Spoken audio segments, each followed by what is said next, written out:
One of the biggest problems is the problem of the Election Commission, which is really a toothless tiger. So the Article 324 of the Constitution says it controls and supervises elections, but does it really? Does it really do that? It doesn't have the power to file cases once the election is over. It has to go to the Supreme Court to do so. There are 814 million Indian voters. The total budget for the Election Commission in the election of 2014 was 594 crores. In Sweden, the budget for the Election Commission was double with 7 million voters. So you can understand what kind of penetration the Election Commission really can have. What about transparency guidelines? So parties are required to transparently display how much money they've raised from individual donations.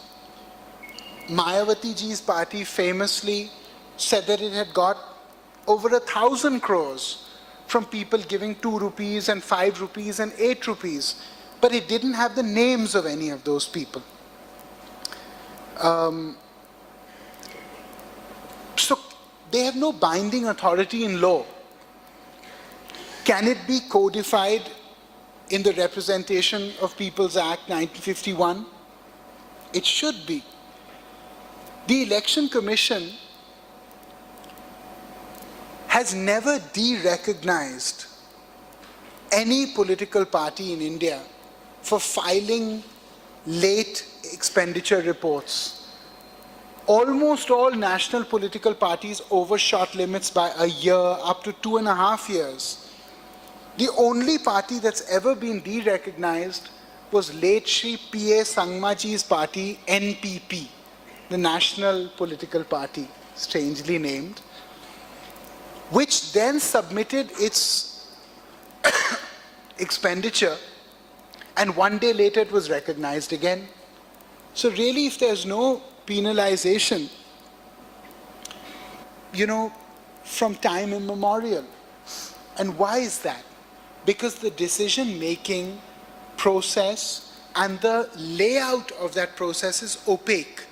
So for instance, let's say you have a road being built outside this university. You will most likely have no idea who the engineers are, who the thekedars are, anything. And if you ask them that why are you putting substandard bricks on this road, or why are you only putting this much gravel, they'll say it's none of your business, go home.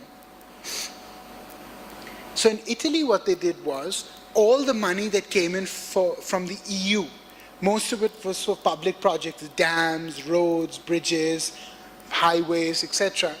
They said, okay, what we're going to do is, we're going to have an open data platform. You must look at Monithon. It's called Monithon, Monitor and Marathon.